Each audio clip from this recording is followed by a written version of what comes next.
Bonjour et bienvenue à votre émission Electron Libre, une émission où on parle de tout, de rien, de n'importe quoi et surtout n'importe comment avec des gens adorables mais qui sont un peu n'importe qui. Je vous présente Mélanie Saint-Germain et Francis Côté. Et oui. Et oui. Et cette semaine, on va vous parler entre autres d'élèves EHDAA.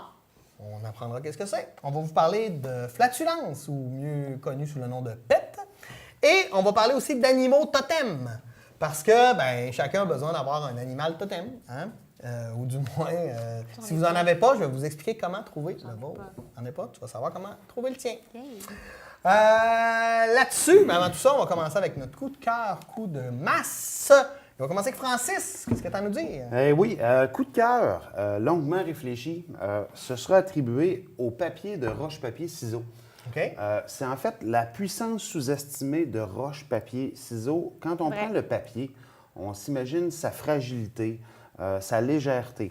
La tendance naturelle, on a au niveau des statistiques, environ 77,4 % des gens de la population prennent naturellement la roche ou le ciseau. La roche pour son poids, pour sa dureté, et le ciseau pour son côté coupant.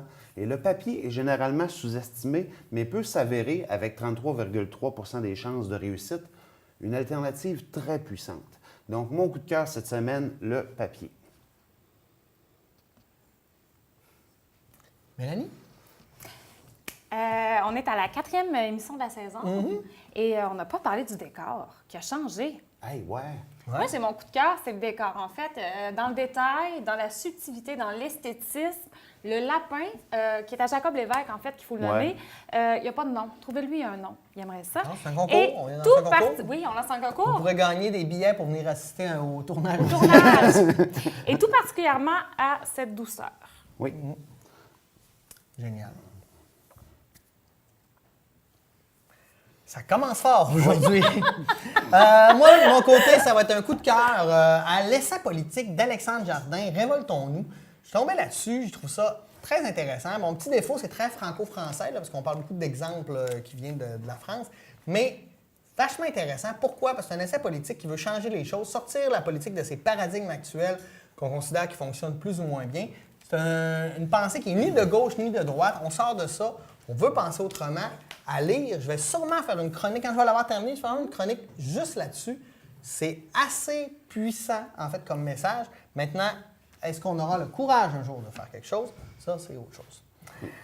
Et voilà. Bon, on va commencer avec quelque chose d'un peu sérieux. On va parler d'élèves EHDAA avec Francis, qui est aussi directeur d'école.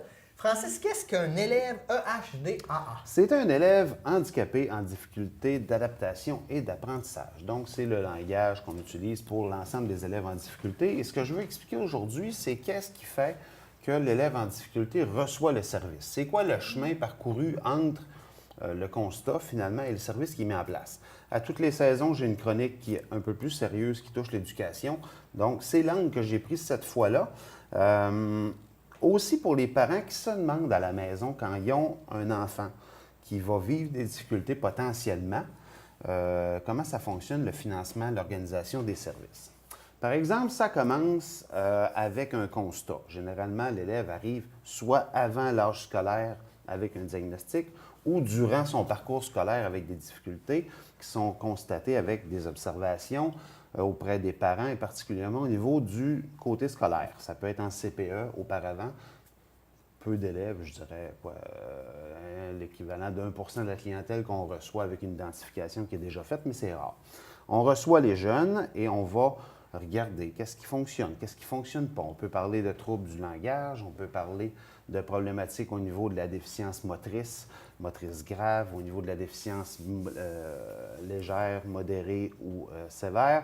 Et ce type de constat-là doit amener une évaluation. Donc, on va faire une validation, c'est-à-dire quand le mois d'août et le mois de décembre, finalement, on va avoir rempli un formulaire qui est une validation qui est appuyée d'expertise, de constats, et on va envoyer ça au ministère. Le ministère, lui, va analyser les constats qu'on a. Par exemple, un élève en difficulté langagière, une dyspraxie ou une dysphasie, un trouble primaire du langage va être constaté. On va mettre des choses en place, on va mettre un service en place, et par la suite, le ministère va octroyer un code.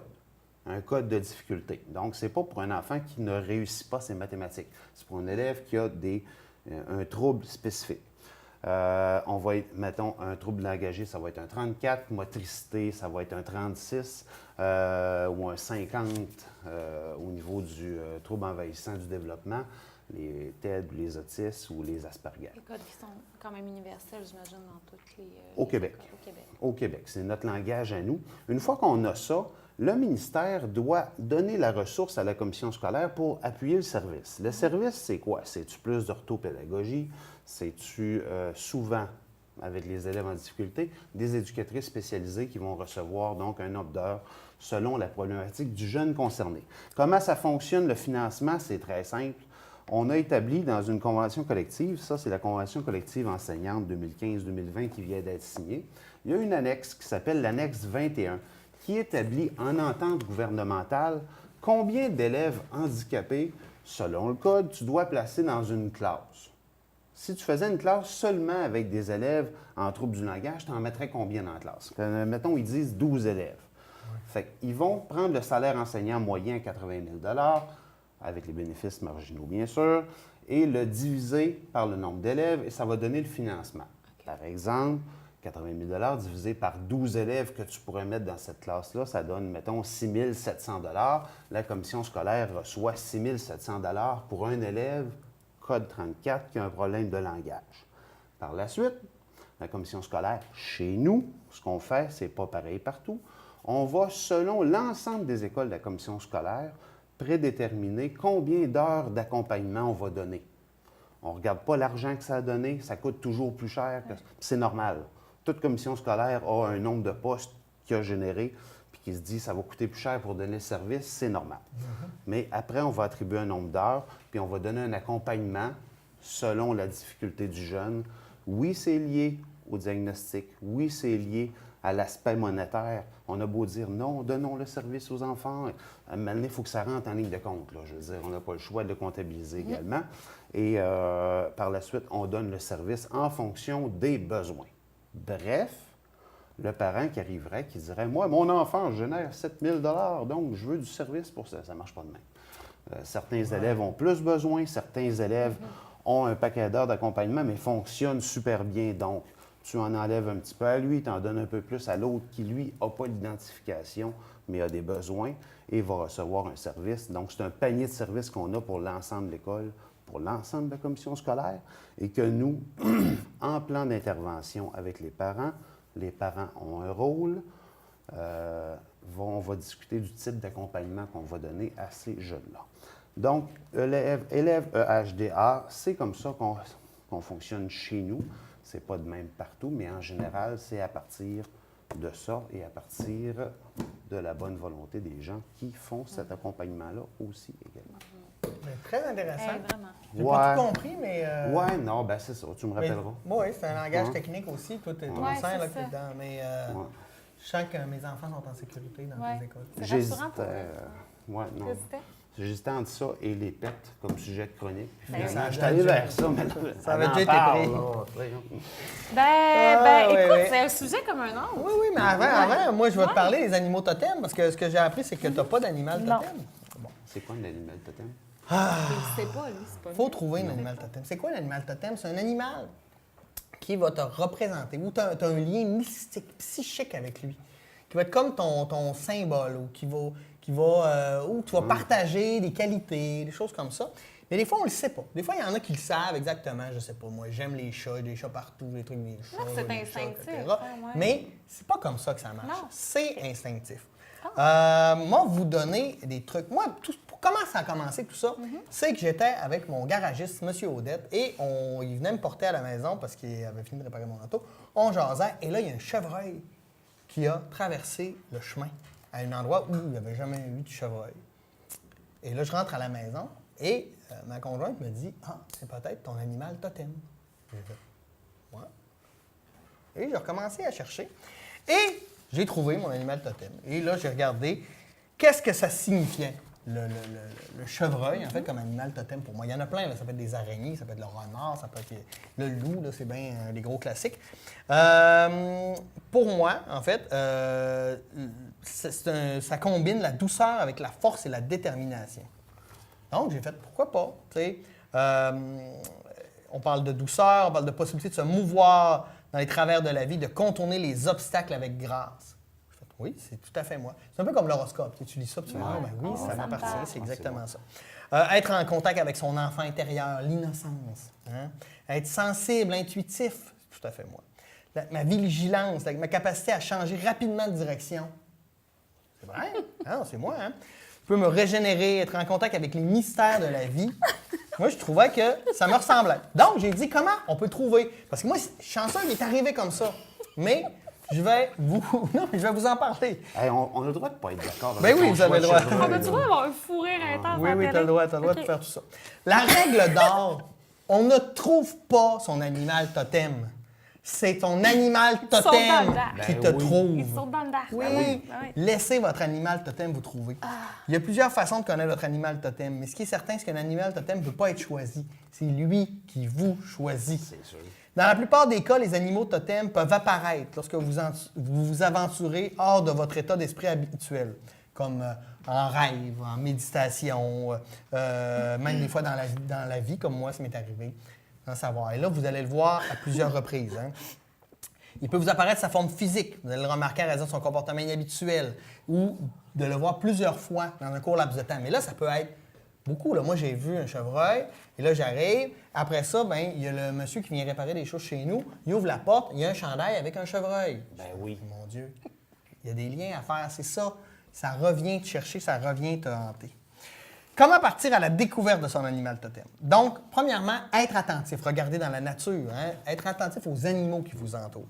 Bon, si vous allez au zoo à tous les jours, vous vous donnez une chance. Tu vas à l'animalerie chercher ton animal totem. Non, c'est ça, c'est ça. C'est ça. Il faut être attentif à quand et comment l'animal apparaît dans votre vie, à sa manière d'être, comment il vit. Hein? Je trouve ça moins drôle, hein? C'est très intéressant, je focus. C'est peut-être que c'est l'esprit de l'animal totem qui essaie d'attirer votre attention. Parce que c'est pas parce que tu aimes les chats, c'est ça comme tu disais Non, que c'est ça. il apparaît. Il y a quelque chose. Okay. Il faut prêter attention aux rencontres répétitives hein, de la forme de l'animal, mais physique et autant symbolique. Le t-shirt, l'animal pour vrai. Ouais. Hein, on comprend? Aussi, il faut être curieux, hein, s'interroger sur les animaux qu'on peut croiser, peut-être qu'on va dire ça. Méditer.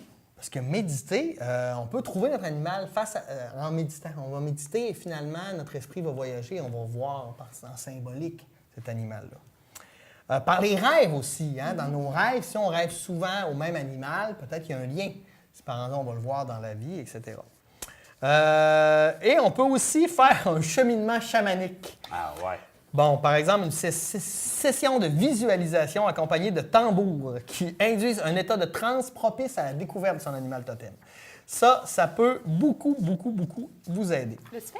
Donc, non, j'ai pas fait ça. Moi, il m'est apparu dans la vie. Ouais, là, ça a réglé beaucoup de choses. Ça a vraiment fait du bien. On va parler de pulsions primitives, hein, des émotions vives qu'on va ressentir quand on va le voir.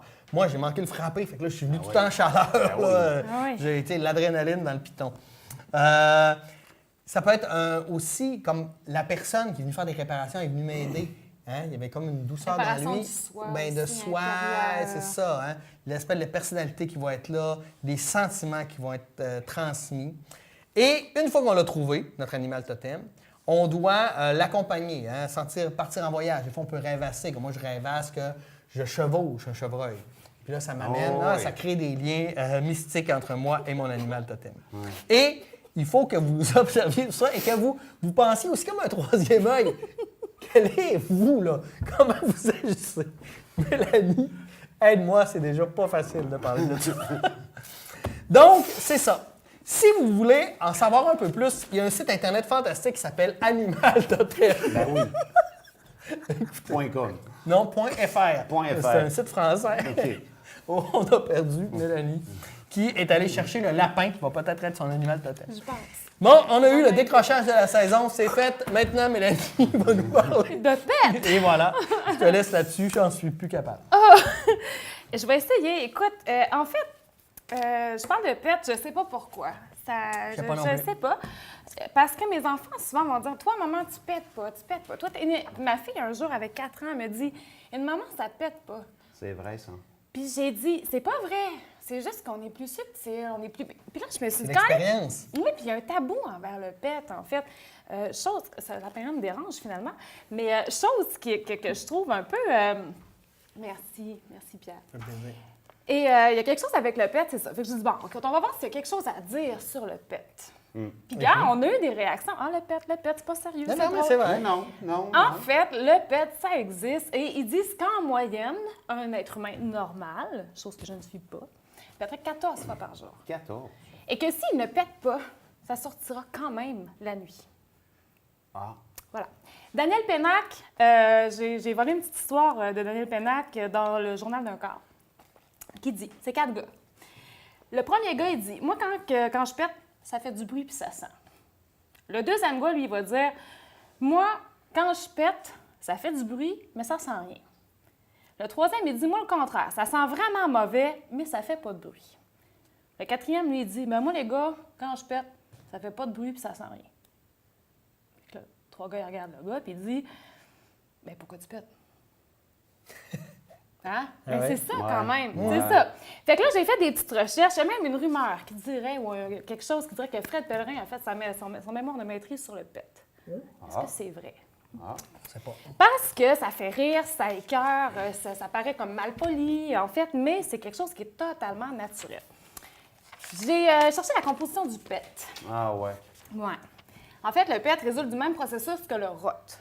Dans l'estomac, on avale de l'air, ça ressort. Ils disent de même essayer, avaler de l'air. Essayez de poroter. Dans 30 minutes, vous allez péter. Vous allez avoir du fun avec vos amis. Là. Ça a l'air que ça fonctionne. C'est vraiment un processus d'air. Go, les gars, c'est parti. Mais que j'avais fini, on essaie ça. Donc, en digérant, les gaz sont libérés, descendent dans le grand intestin pour arriver au rectum. La pression effectuée par les muscles de l'abdomen fait qu'au bout d'un moment, c'est le pet. Ce qui fait du bruit, bon, le bruit dépend de la pression. Il y a des bulles d'air plus grosses dans l'intestin, des fois c'est plus petit. Il ne faut pas se méprendre, il faut faire attention. Les grosses bulles d'air sont souvent moins malodorantes que les petites. Ah. Parce que les petits sont causés vraiment par les bactéries de l'intestin. Et en fait, je vais revenir tantôt à la composition, c'est ça. Les gros pets, souvent, c'est des grosses bulles d'air. Et ce qui fait du bruit, c'est que plus l'anus est tendu, plus elle vibre vite et plus le son devient aigu. Si on est très relax, souvent, ça va faire moins de bruit. Donc, quand vous retenez un pet, vous ne voulez pas qu'il fasse du bruit, ça vous gêne, relâchez. En fait, parce que ça fonctionne comme une trompette. C'est les petits, c'est vraiment, en fait, eux autres, c'est vraiment la peau autour de l'anus qui vibre comme une trompette. Détendez-vous. Le petit pet silencieux et dangereux et sournois, là, c'est lui l'odeur et le... En fait, et les petits pets, très, très silencieux et très Ouais. chauds. En fait, ça va, une question de chaleur, hein? Si c'est chaud, c'est que ça pue. OK. Et c'est les pets les plus inflammables. Hein? Fameux pet avec oui. le briquet, là. Oui, oui. Donc, ce qu'il faut savoir sur le pet. Allons-y, c'est parti. Le pet est composé de méthane, d'hydrogène, de dioxyde de carbone et d'oxygène. En fait, c'est en descendant. 50 quelques % pour le premier, 30, 20, puis après ça, 10. Ce qui pue, en fait, c'est le sulfure d'hydrogène. OK. 1 %. Et je ne sais pas si, bon, vous connaissez les pets de ceux qui vous entourent. Chacun a un peu une personnalité de pet, hein? Ouais. Ça dépend, des fois, ça change quand on mange. Ça dépend Mais- de ton animal totem aussi, des fois. Ouais. Oui, ça dépend de ton animal totem. Mais souvent, on va avoir une odeur, puis on va faire « c'est toi qui as pété ». Ah non, c'est pas moi. Oui, c'est toi, je connais tes pets. Tu sais, je connais ton odeur de pet. En fait, le sulfure d'hydrogène, c'est vraiment du soufre qui se ramasse dans ce qu'on mange. Il y a des choses qui en contiennent plus, comme par exemple les œufs, les produits laitiers, il y a certains fruits et légumes qui en contiennent plus. Et c'est vraiment du soufre qui se ramasse, qui crée les gaz dans les intestins. Et avec les bactéries de l'intestin, vont faire que ces pets-là vont se sentir mauvais. Les œufs en particulier. Les œufs. Hein. Un classique. Oui, un classique. Et qui vont être chauds et souvent subtils et petits. Hein? Ces petits pets-là, ceux-là, partent, on les appelle des petits... c'est ça. Mais il y a aussi, par exemple, là, il faut que je lis, le scatol et le lindol sont aussi des produits chimiques qui vont être présents dans le pet. Ce qui est drôle, c'est que ces produits chimiques-là, qui sont produits par les bactéries de l'intestin avec tout ce qui va avec, là, les gaz et tout, ils s'en servent beaucoup dans les parfumeries. Pourquoi? Parce que ça pue, mais à petite dose, ça sent très, très bon, ce qui paraît. Puis ça l'aide à vraiment créer des parfums extraordinaires. Ah, ouais. Aussi, Je suis content de ne m'être jamais mis de parfum. Ouais. ouais, hein? Quand même. Là, c'était très... j'ai fait des recherches, quand même, sérieuses. On le sent, on le sent. Ouais. On le sent. Il y a des sites qui disent que les femmes pètent plus que les hommes. Il y a d'autres sites qui disent que les hommes pètent plus que les femmes. Selon moi, tout le monde pète. Hein? Faites pas de petites guéguerres de clochers à savoir qui pète le plus. C'est ça, comme je vous disais, même si on les retient, il n'y a rien à faire. La nuit, quand les sphincters relâchent, ça pète. Et à ce qui paraît, nous pèterions encore dans les 3 heures suivant notre mort. Ah, ouais. Ouais. 3 heures. 3 heures. Et pas juste, en fait, péter, faire pipi, faire caca et tout, hein, disons les vrais mots. Les sphincters se vident, tout ça. Souvent, les thanatologues vont finir la job, mais on pèterait 3 heures après notre mort encore. Faites pas le saut, vous trouvez un mort, ça se peut que ça arrive. Faut pas rire, c'est pas d'abord. Il y a beaucoup de tribus, en fait. Il y a des tribus à travers le monde qui se disent bonjour avec leur tête. C'est très bien vu. Ben Ouais. oui. Bonjour, Bon matin. bon matin. Ben, faut peut-être. C'est ça, je Ça suis sert à là. quelque chose. Ben C'est ouais. ça, exactement. Et puis écoutez, essayez ça. Moi, regarde, j'ai fait le tour du pet. Je pense que... Je pensais pas que tu allais faire un tour aussi complet. Ben, écoute, regarde, moi, je regarde ça, là, c'est ça. J'ai pas mal fait le tour. Ben, merci. Puis pétez, amusez-vous entre amis. Profitez-en. Laissez faire ça. Moi, je vais commencer à péter, je pense. Les enfants, je m'y mets. Mais honnêtement, t'en es où dans ta relation amoureuse? Je sais, bon, ça fait pas des Écoute, millions d'années. Est-ce que tu es rendu au stade que tu peux péter Pourquoi en tu confiance? penses que je parle de pet? Parce que Ah, tu es parce que- rendu à ce Parce qu'en fait, ça niveau-là? va faire 1 an avec mon amoureux, là, Simon Trottier, chauffe éclairé.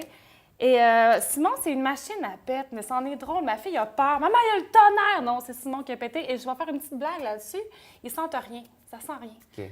J'étais à Québec au mois d'avril avec lui. On est dehors, il y a de la neige. Et à un moment donné, je dis, mon Dieu, c'est qui le crinqué qui a sorti sa moto à mois d'avril? Et là, mon chum m'a dit, mon amour, c'est pas vrai?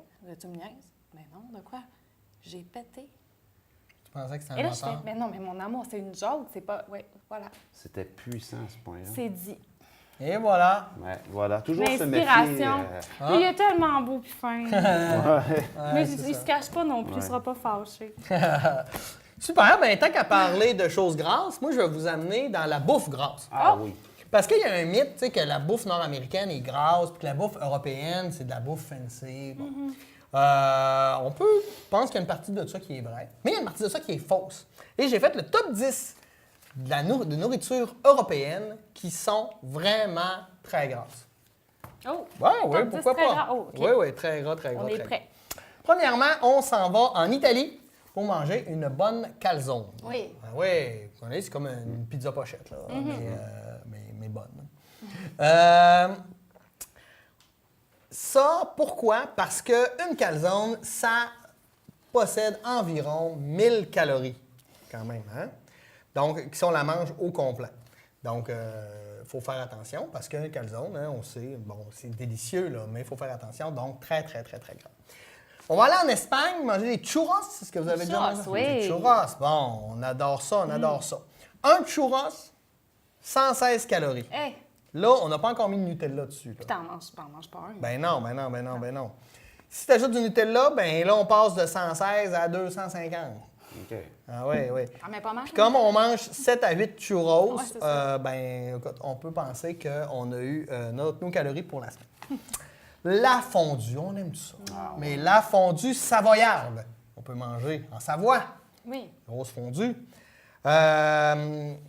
Bon, c'est dur de quantifier le nombre de calories parce qu'on ne sait pas trop comment on en mange. En savoyarde, c'est comme des fondues au fromage là, Ouais. savoyard.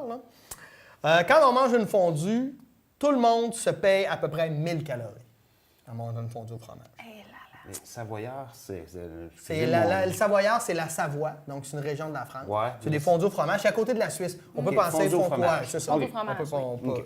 Bon. La fameuse mitraillette belge. Vous savez pas c'est quoi une mitraillette belge? C'est, on prend, mettons, un gros pain là, qu'on coupe en deux, et là, on va mettre de la viande, Dedans, des tu le légumes farcis. et des frites par-dessus. c'est gros, un bon gros sandwich, hein, mais ça fait un peu frémir les nutritionnistes. Donc, du pain en quantité, des frites, de la sauce, c'est au moins 1000 calories par mitraille. Tu sais, pour un snack de fin de soirée. Ça va bien avec les pets. Oui, ça va bien, ça va bien. On retourne en France pour la saucisse à l'aligot. Donc, c'est des pommes de terre, de la tome fraîche, c'est du fromage, de la crème fraîche, de la saucisse, etc. Il n'y a pas d'alternative light, là. Donc, manger un aligot normal, c'est 545 calories, plus la saucisse. Mais tout ça a l'air très bon. Oui. Des junk. Non. C'est vraiment des plats fancy, mais C'est comme... super le fun. ouais. Bon, la fameuse raclette suisse. Ben oui. Pas la raclette comme on mange ici. Là. La Non. vraie Ouais, raclette non, suisse, non. c'est juste des patates, du fromage, puis un peu de paprika. Avec, entre ça, quelques charcuteries. Hein, entre autres, j'ai-tu encore du temps? J'ai encore du temps. Donc, entre le fromage fondu et la charcuterie, la raclette atteint des sommets. Donc, on peut parler de 350 calories par 100 grammes de raclette qu'on mange. Mais qui mange 100 grammes de raclette? Personne. Donc, il faut multiplier. Moi, j'étais allé d'une place à la Quai Valaisanne à Genève que j'adore et c'était raclette à volonté. J'ai manqué y mourir. En Écosse, on a fait quelque chose d'extraordinaire. C'est la barre Mars frites. Ah! Oui. Maintenant, c'est une spécialité très appréciée en Écosse. Juste la barre Mars, c'est 266 calories. Donc, imaginez dans l'huile, frites, ça devient une bombe calorique. Mais ça doit être délicieux, Oui. pour vrai. Il faut que j'aille plus vite. Le foie gras en France. Plus de 40 de matière grasse dans le foie gras. Donc, 462 calories par 100 grammes. Donc, ça, c'est à peu près la grosseur d'une entrée. Pensez-y, une bonne poutine au foie gras. Le cassoulet. Le cassoulet, donc, la viande, les haricots, tout ça, c'est 600 calories. Si on s'en resserre, on vient de passer le 1000. Et finalement, le fish and chip anglais. Pourquoi j'en parle? Parce que dans le poisson, il n'y a pas de gras. Sauf que quand tu le mets dans de la pâte, dans la panure, puis tu le sers avec des frites, il y en a pas mal. Voilà. Là-dessus, bon appétit. Nous, on va aller dîner et on se dit à la semaine prochaine. Bye bye.